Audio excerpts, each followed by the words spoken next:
Steven Spielberg. The name itself feels like cinema. For over 50 years, he shaped how we see adventure, fear, wonder, and history. But as audience change, has Spielberg's magic changed too? Would Jaws, E.T. and Jurassic Park have made the same impact today? And with his next film rumoured return to science fiction, could he be circling where it all began and going back to the well? Let's get into Steven Spielberg.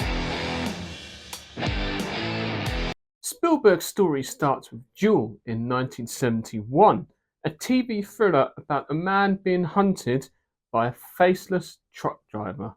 It's pure tension, pure cinema, and proved that Spielberg could turn simplicity into spectacle. Then came Jaws in 1975. At just 28, he'd created the first modern blockbuster. A film terrified audiences, changed Hollywood marketing forever. 2 years later came Close Encounters of the Third Kind, showed his fascination with the unknown, not as horror, but as awe. Spielberg isn't just making movies, he was defining emotion through spectacle. In 1980s and 1990s was Spielberg's golden age, with films like Raiders and Lost Ark gave us adventure cinema at its purest. E.T. captured a childlike innocence and loss with simplicity that still resonates today.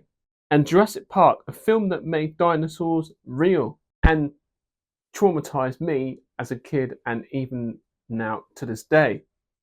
It redefined visual effects and imagination.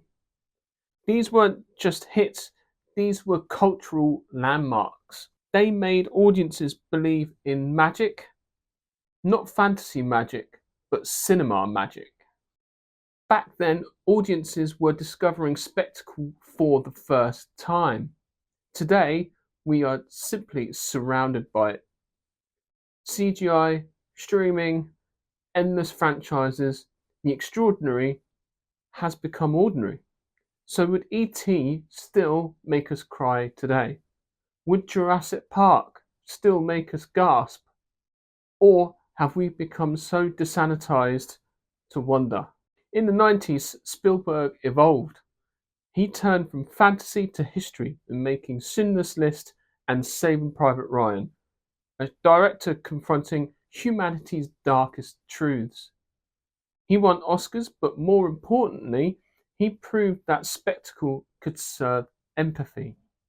Even lighter films like Catch Me If You Can carried emotional depth beneath their charm.